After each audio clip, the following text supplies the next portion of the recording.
Eugene Kung is a lawyer with West Coast Environmental Law. He says that BC has a lot to lose if there is an oil spill on the West Coast.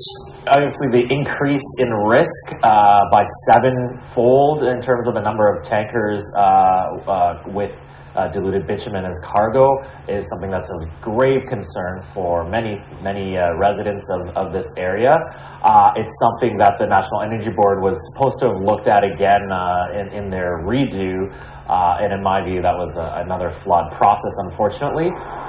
The BC government is asking the BC Court of Appeal if they have jurisdiction over how much diluted bitumen can be transported throughout the province by either pipeline, tanker, or rail.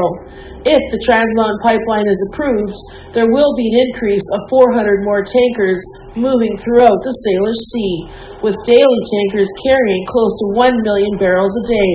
They currently are moving a third of that amount right now.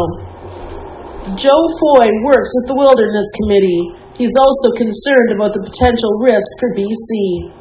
Bitumen is a very different material. It's so thick that to run it through a pipeline, you have to mix it with a substance very like white gas to make it thin enough to go through a pipeline. And that means that this diluted bitumen, diluted with this naphtha-like substance, is very flammable, it's very thick, and when it hits water, there's some things that happen. A lot of gas is off, toxic gases come off, so it's hard for first responders to get in. The material sinks to the bottom of the water, so that's very hard to clean up. Kung says there are a number of First Nations that are also presenting this week that are for and against the pipeline project.